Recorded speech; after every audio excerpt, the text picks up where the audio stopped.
In the autumn of 1872, two British engineers crawled into a shaft inside the Great Pyramid of Giza that no human being had entered for over 4,000 years. What they pulled out of the darkness should be in every history textbook on Earth. Instead, one of the objects vanished. The shaft was eventually resealed. And for 120 years, nobody was allowed back in. This is the story of what they found, and the door, deeper inside, that nobody has been allowed to open since. I'm going to show you three things in this video. The artifacts the Dixon brothers pulled out in 1872, and where one of them is right now, hidden in plain sight inside the British Museum. The robot expedition in 1993 that went deeper than any human ever has, and what it filmed behind a stone door that wasn't supposed to exist. And the reason the Egyptian authorities have refused, for over 30 years, to let anyone see what's behind that door. Stay with me. By the end of this, you'll understand why this is the most carefully managed archaeological site on the planet. The man's name was Waynman Dixon. He was a civil engineer by trade, not an archaeologist, not an Egyptologist. He'd been hired to work on a bridge project in Egypt and had become obsessed with the Great Pyramid. His older brother John was a famous engineer in London. Together, they had a theory most academics dismissed as nonsense, that the Queen's chamber, deep inside the pyramid, had air shafts the same way the King's chamber did. The official position in 1872 was that this was impossible. The Queen's chamber walls had been examined for centuries. They were solid. There were no shafts. Dixon didn't believe it. On a hot September morning, he stood inside the Queen's chamber holding a candle. He watched the flame. And on the south wall, the flame bent, pulled toward what looked like solid limestone. Air was moving through the wall. He took a hammer and chisel and broke through. What he found was a square shaft, about 8 inches by 8 inches, cut with mathematical precision, vanishing into the heart of the pyramid at an upward angle. He went around to the north wall, did the same thing, and found a second shaft, mirroring the first. These shafts had been completely sealed. The last person who had touched the inside of them had done so during the construction of the pyramid itself, somewhere around 2500 BC. And inside, Dixon found 3 objects. The first was a small bronze hook with a broken stem, a fitting that looked like part of a larger mechanism. The second was a piece of cedar wood, marked with notches, possibly used for measurement. The third was a polished granite ball, perfectly spherical, the kind of object you'd expect to find in a precision instrument, not a tomb. Now think about this carefully. The Great Pyramid is officially a tomb. In a tomb, you'd expect funerary items, pottery, jewelry, amulets. You don't expect engineering tools sealed inside hidden ventilation shafts. The objects were sent to London. And here's where it gets strange.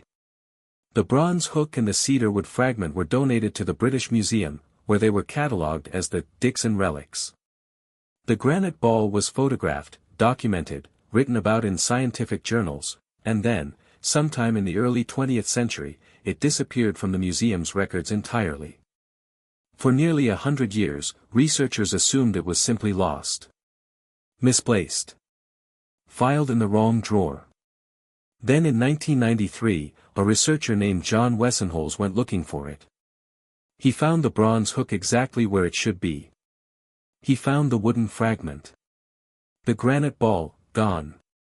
No accession number. No transfer record. No explanation. But that's not the strangest part. In 2020, the cedar wood fragment was finally radiocarbon dated. The result was published quietly in a single academic paper. The wood dated to between 3341 and 3094 BC. That's between 500 and 700 years older than the pyramid itself. Read that again. Wood found sealed inside the Great Pyramid, placed there during construction, behind a wall that had not been opened since 2500 BC, was already centuries old when the pyramid was built. The mainstream explanation is that this was old wood reused at construction time. Maybe. Or maybe it means something much more uncomfortable, that whoever built the Great Pyramid was using materials from a civilization that came before them. Hold that thought. Because it gets stranger. In 1993, the Egyptian government commissioned a German robotics engineer named Rudolf Gantenbrink to do something nobody had ever done before. He was going to build a robot small enough to climb up the Queen's chamber shafts that Dixon had broken through.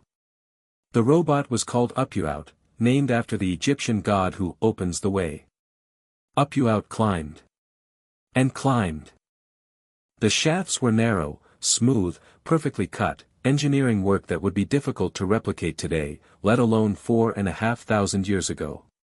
The robot's camera transmitted live footage back to the team waiting in the chamber below. 65 meters up the southern shaft, Upuaut's camera saw something nobody on Earth was supposed to see. A door. A small limestone door, sealing the shaft. It had 2 copper handles set into it.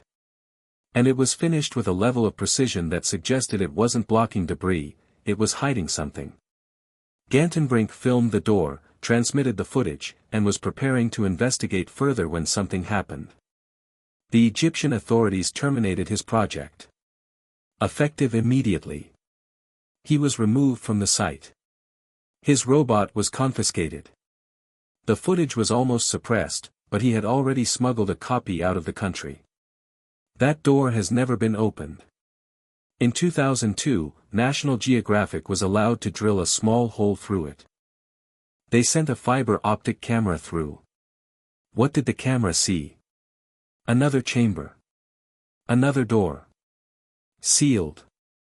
In 2011, the Jetty project sent a third robot deeper. It found markings on the floor of the chamber, red ochre symbols that Egyptologists have been arguing about ever since. Some of them appear to be construction marks. Others appear to be something else entirely. And then the project was shut down. Again. To this day, behind that second door, in a sealed chamber inside the largest stone structure ever built, there is something. Or there is nothing. We don't know. Because for over 30 years, nobody has been allowed to find out. So I want to ask you a question, the same question I keep coming back to. If the Great Pyramid is a tomb, and tombs are routinely excavated, photographed, drilled into, and emptied, why is this one different? Why are the inner chambers of every other pyramid in Egypt mapped, scanned, and published in academic journals, but the deepest reaches of this one are still off-limits? There are 2 honest possibilities. The first is that the Egyptian authorities are simply being cautious. Preserving an irreplaceable monument. Protecting it from damage. That's a reasonable position. I'm not going to pretend otherwise. The second possibility is harder to talk about. It's that someone, somewhere, already knows what's behind that door. And whatever it is, it doesn't fit the official story of when civilization began, who built the pyramids, or how advanced the people who built them really were. When wood inside a 4,500-year-old structure is dated to 700 years before construction, when the artifact that didn't fit goes missing from a museum's records, when every robot that gets close to the inner sanctum is recalled, these are not the actions of a curious archaeology establishment. They are the actions of a system protecting a narrative.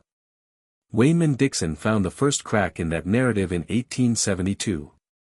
He didn't know what he had. Neither did Gantenbrink in 1993.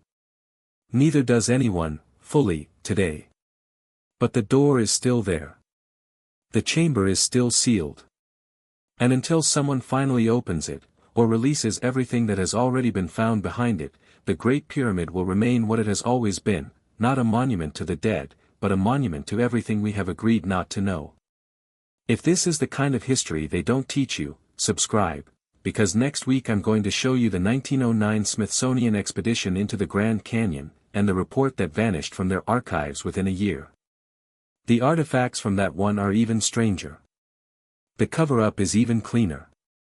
And the story has never been told properly. I'll see you there.